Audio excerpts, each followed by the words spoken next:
എന്തോ അളിയാ നീ എവിടെയായിരുന്നു ഇത്രയും നേരം? എന്ത് കാര്യം? എന്ത് സീരിയസ് കാര്യത്തിനല്ലടാ നിന്നെ വിളിച്ചത്. നോക്കിയാണല്ലേ എനിക്ക് എന്തെങ്കിലും പ്രശ്നം ഉണ്ടോ നോക്കിയാണല്ലേ? കുഴപ്പമൊന്നും കാണല്ലോ. 2 ദിവസമായിട്ട് അളിയ നെഞ്ചു ഭയങ്കര വേദന അളിയാ. നെഞ്ചപ്പുറത്തല്ലേ? നിന്റെ സൈഡിൽ നോക്കുമ്പോ ഇപ്പുറത്താണ് അളിയ. പണ്ടേ മാമന്മാർക്ക് വൈകിട്ടാകുമ്പോ കൈ വരയ്ക്കുന്ന നമ്മള് കളിയാക്കുമായിരുന്നു. ഇപ്പൊ നോക്കിയാണെ 6 മണി ആവണ്ടല്ലേ, എന്റെ കൈ നോക്കളിയാ വിറയ്ക്കണ. നല്ല വിറയിലേ.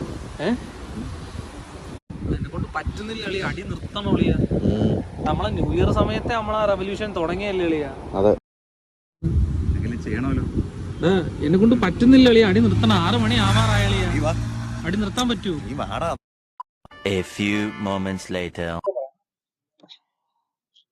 അളിയ, നിന്നോടത് പറയുന്നതാണ് ഞാനവിടെ വന്നത്. നിർത്തണളിയ, ഇത് പറ്റൂല, നിർത്തണം വന്നത്.